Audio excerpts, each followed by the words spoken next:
Ikaw ba, alam mo kung anong zodiac sign mo? Ayan.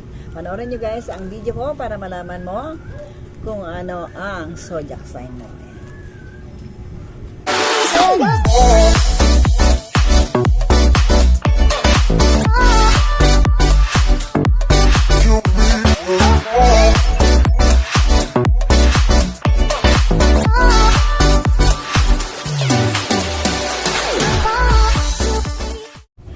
Hello guys, welcome back to my channel. Lovely Lynn guys. Maulang umaga po. Ingat po tayo lahat. Ako lang ay may share sa video nito guys. And since ako po ay nag-picture ng being Piscean. Pisces. Ay, naisipan ko rin ito i-share sa inyo kasi minsan may tinatanong ako hindi niya alam kung anong sasagot niya kasi hindi niya alam siyempre. Ayan. Ito girl sa mga sign natin yan. Meron po tayong 12 sign na nagsasabi. Ito po yung 12 sign na ito ay nagsasabi o naglalahad tungkol sa ating pagkatao kung kailan tayo pinanganak. Year, month, and siyempre po siya. At ito na nga po.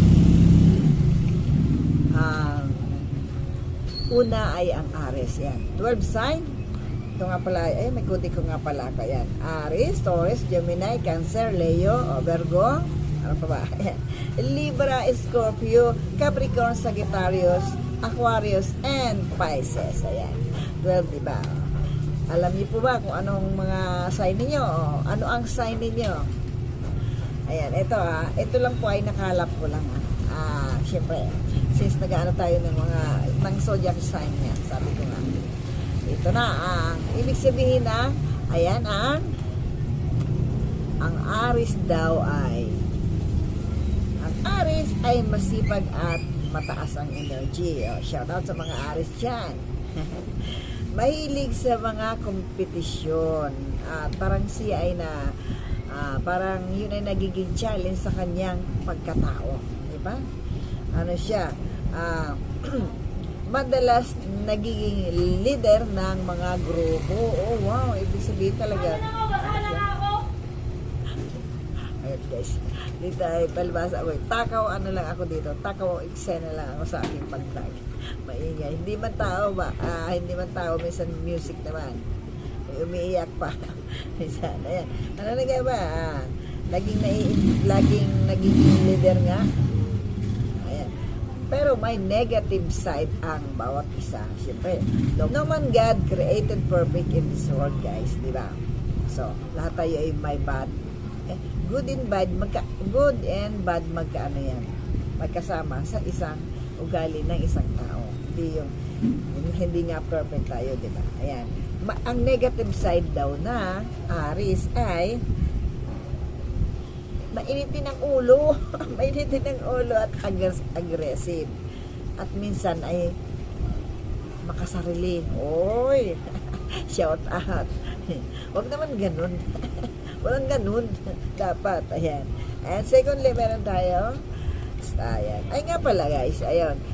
Ang Aries nga pala, sa hindi kasi nakakaalam, ang Aries ay pinanganak ng mula March 21 to April 19. Ayan. Shoutout sa mga pinanganak ng ganong petsa.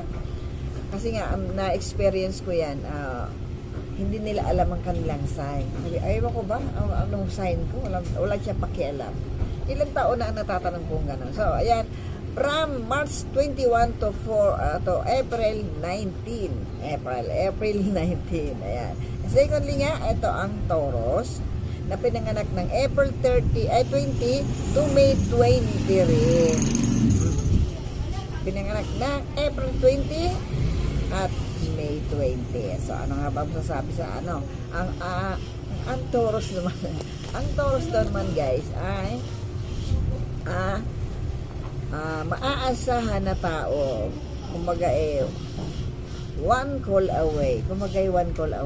Tagang kumbaga willing siyang isang tawag lang o isang lang ay handa siyang tumulong o gumawa ng mabuti. At eto nga mapagkakatiwalaan at mahaba daw ang pasensya. Tama ba ang ano? Tama ba kayo dyan? Relate ba kayo dyan sa Taurus? Yung mga Taurus dyan? Matigas nga lang ang ulo at ayaw magpabago-bago ng ano, ng routine. Ayan. Oo, ng trabaho. At ang love life naman ay sa love life naman abay mabuti naman ang ano, okay siya. Okay siya magmahal at honest. Ayan. And eto naman po tayo sa Gemini. Shout out sa mga Gemini dyan na pinanganak ng May 21 to June 20. Yan po yan. Ano nga ba? Wala akong kilala na ano, Gemini. Mahilig makipagsalamuha sa tao. Kumbaga friendly. Ayan. Mahilig maritisan. Ayan. At hindi na uubusan daw ng kwento ang mga Gemini. O, huwag naman yung kasumurahan, mga Gemini. Para baka isang araw ay magkagulo kayo dyan. Lalo mga kapitbahay nyo dyan. Oh. Mga nakakaano yung gano'n, di ba? Yung nagmamarites ng buhay ng may buhay. Huwag gano'n. Walang gano'n dapat. Diba? Ayan, at eto naman. Ang pang-apat ay ang Cancer. So, ang Cancer din ay ibig sabihin water sign. Ayan, ano ko nga kasi. Ang water sign nga pala ay Scorpio, Cancer, and Pisces. Ayan. Ano nga ba? Supportive at mapagmahal daw ang Piscean. Ayun daw, Piscean. Ang Cancer. Ayan, may kilala akong Cancer. Ayun nga. Ay, kilala ko siya, guys. Gagawin ang lahat para sa minamahal sa abot ng kanyang makakaya. Ay, kaya pala marami siyang minahal. Ay guys, shout out sa iyo, Cancer. Sa Leo naman guys, tayo. Leo, na pinanganak ng June 23 to August 22. Ayan, shout out sa inyo dyan. Matapang, oy. Kilala akong Leo. Matapang nga ba siya? Mapagbigay, masayahin. Parang din naman Pisces siguro kung compatible ito sa Pisces. Hindi lang kami nagkatuluyan. Charot. Ayan. Hindi lang kami nagkatuluyan. Parang gano'n. Masayahin, masayang kasama. Subalit may ugali sila na gusto nilang laging sila ang atensyon. Ang ugali naman ng pala ng ano. Gusto nila yung parang sila lang. Parang, sige, ikaw na nga. Ikaw. Ayan. Yun lang ang pinaka-negative Leo. Ayan. Shout out sa mga Leo po dyan. At eto po ang Virgo naman. Dako naman tayo sa Virgo. Sino po ang pinanganak dyan ng August 22 to September 20. Ayan. Mapagkumbaba daw, responsable at organisado. Wow. Sana all. Sila daw yung taong hindi nakakalimot sa mga gawain o assignment. Ano. Ayos tong Virgo. Maganda pala ang Virgo, guys. Kumbaga yung agresibo sa mga gawain. Ayan. Ano pa nga ba? Magaling magpayo. Wow, ako nga po ipayuhan nyo. Virgo, shout out sa'yo. Matalas ang memorya. Uy, ibig sabihin dito, matalino, guys, no? At hindi nagdadalawang isip sa pagtulong sa tao. Parang din naman mga Piscean, parang Piscean, ganun din naman. Hindi nagdadalawang isip para yung sa pagtulong sa kapwa. Ayan, at ito po ang Libra, pang-pitong sa mga sign na na pinanganak ng September 23 to October 22. Sino po dyan ang pinanganak ng ganun? Kayo po, Libra. Yan. Libra, anak ko. Ano nga ba? Madiskarte. Madiskarte naman talaga anak ko. Lalo yung sa pag-ano ng negosyo. Malakas ang dating. Wow. Kumbaga mayamanin. Mayamanin look. Parang ganun. Mahusay makipagkaibigan. At maalaga at mapagmahal pala ang isang ayun naman, anak ko ay Libra. Maalaga naman siyempre. Hindi naman mawawala yan sa tao. Ang Libra pala ay nakakamangha ang prinsipyo sa buhay. Masayang kasama din daw ang mga Libra. At ang negative side niya ay impulsive or pabago-bago ang desisyon. Pabago-bago ang desisyon, habang anak ko. At madaling magtiwala sa tao. Parang ding Pisces. Pero parang 50-50 ako doon. Kasi ang anak ko hindi naniniwala kaagad sa ganun. So, ayan, ito, ano nga ba ang kasunod sa ating mga sign? Kasi guys, ako talaga ay may kopyahan. Kasi siya na. Siyempre, ako din naman nga, yun nga sabi ko. Gusto kong ma-share sa inyo yung aking nalalaman kahit paano, diba? Ayan. Dumako naman tayo sa number 8. Ito ay Scorpio. Na pinanganak ng October 23 to November 21. Ayan. Sino siya sa mga pinanganak ng petsa na yan at hindi maintindihan ng mga tao sa paligid niya ang dahilan para maging emosyonal. Parang mahilig magtago, parang gano'n. Parang gano'n yun.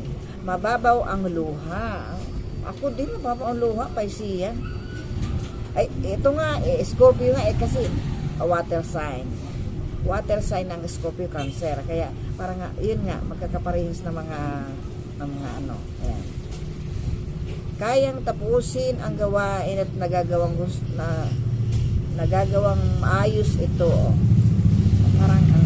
Parang ano eh. Ako pala ito. Yun nga, pag gustong gumawa gustong masimulan gusto ka agad matapos. Talagang tatapusin ng maayos na gawa. Yan. Madalas magpaubaya at pagkumbaba o sakripisyo. Talagang mabuting tao pala ang Scorpio. Yan, sino kaya ito? Kumbaga, parang ding Piscean nga ito, Scorpio, yung sa gawain, parang ako, na gusto ka agad matapos yung trabaho. Pero sinisigurado, okay ang kalalabasan. Ano nga ba ang negative side nito? Madaling mapraning at silosa nga ito. Ayan, yun nga ang negative side. Ang Sagittarius, guys, ito na ang number 9. From November 22 to December 21. To be continued, tayo ay nasa Sagittarius na, guys. Ito ay pinanganak ng November 22 to December 21. Ayan. Job of all trade. Yung magaling sa lahat ng bagay. Matalino din pala itong Sagittarius. Guys? Ayan. Magaling pumili ng kaibigan at mahilig mamasyal. Ayan. Shout out sa mga Sagittarius. Totoo ba yan sa inyo? Sama nyo naman ako sa pamamasyal nyo. At ang negative side naman ito, ito pa nga pala, clingy ang mga Sagittarius. Wow. Ito naman ang negative side niya. Matakaw. Ito ang negative side lang ng Sagittarius ay matakaw. Naku, itago nyo pagkain nyo, guys. Malikot, mahilig kumain, minsan ay irresponsable. Patay tayo dyan. Matakaw. Sana may trabaho ito, matakaw. Mahilig kumain. At minsan irresponsable. Magtrabaho ka naman kung wala kang trabaho. Sagittarius, huwag mong kawawain ang asawa mo. Ayan. Ito naman ay siyempre nakalap ko lang din, guys. Sa bagay, wala naman talagang perfectong tao, diba? Marami tayong pagkakaiba. At ito naman, ang number 10 ay ang Capricorn.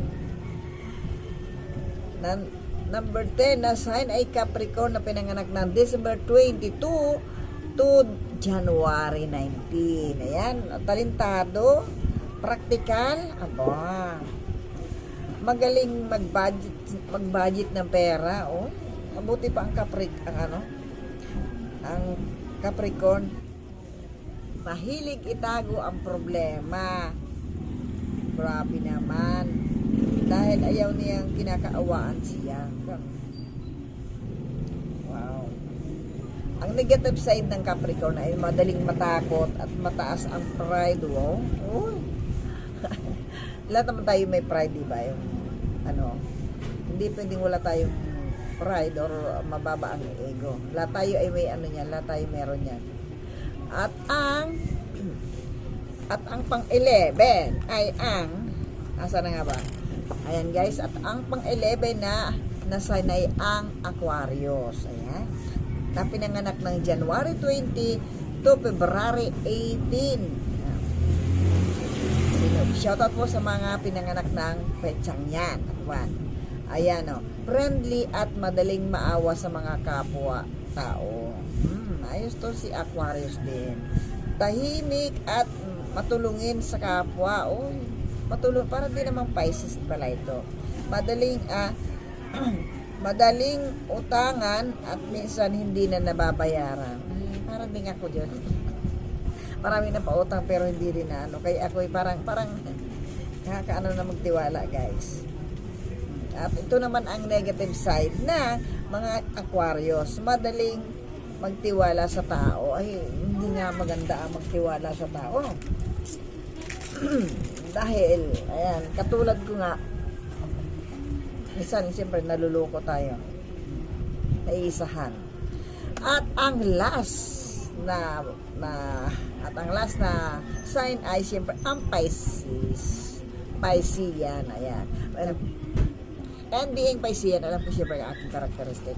Ayan, tapat, naman talaga, tapat. Nasa ayon sa nakalap ko ay tapat, maawain. Yun nandun ako, maawain, tama. Masunurin kapag mapagkumbaba, yan. At maasahan sa lahat ng bagay. Siyempre, ako yan.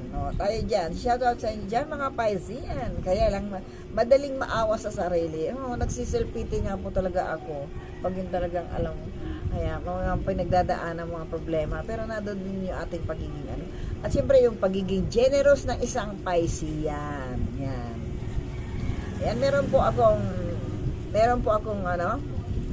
video dyan na about Piscean nga. Picture ko nga aking mga Pisces yan. Naman po, kung kayo mahilig sa mga ganito, yung naniniwala ay may po ako dyan, may mga video po ako dyan tungkol sa Piscean. Ayan. Madaling maawa ito ano nga ba ang negative side naman ng Piscean? Ang Piscean sa aking pagkaano talaga bilang ako ay yung mabait ako, matulungin, mababaw din ang luha ko. At yun nga, hindi ako nagdadalawang isip tumulong. Pero depende, pag wala talaga ako, siyempre, anong itutulong natin, di ba wala? At ang negative side ko, madali din ako magtiwala. At ano nga ba? Siloso din ako kahit paano, siyempre. Dati, siyempre wala na akong pagsisilosan ngayon. Kasi single nga si ako. Ano pa nga ba ang negative side ng nagsiself-pity siyempre yung sa kalagayan. Depende yun sa sitwasyon. At ang isang Piscean nga ay talagang, alam nyo guys, pag nagalit ang isang Piscean, kung ano yung kabaitan niya, kabaliktaran naman ng pagiging matapang niya. Yan. Hindi ka agad sumusuko at sa mga problema sa buhay. Ayan. Matatag lang talaga ang Pisces. Kinakaya ang mga yan.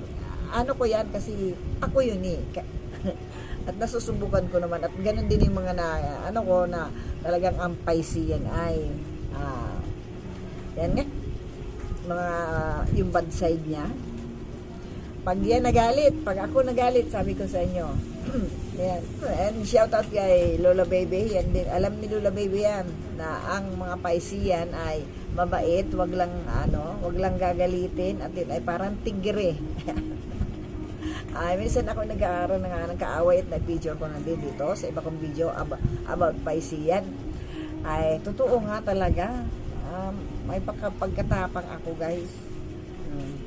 Siyempre, depende yun sa ipaglaban mo kung ano yung totoo, yung tama, di ba? Pero totally, ayun, malambot talaga ang puso ng Pisces. Matulungin din, madaling maawa, mababaw ang luha nga, ayan. Marami pang karakteristik ang isang Piscean. Ano pa nga ba? Ayoko na sabihin lahat, baka sabihin binubuhat ko ang sarili kong bangko. So, ayan guys, sana natutunan nyo yung mga, ano nyo, nalaman nyo yung aking, nalaman nyo yung mga sign ninyo. Para alam nyo, pag tinatanong kayo, oy, ano ka ba? Anong sign mo? Aquarius ka ba? Pisces o ano? Yan. So, ayan guys, thank you po. Ingat po tayo. May bagyo daw po ngayon. Kaya, ingat-ingat na lang. Thank you for watching.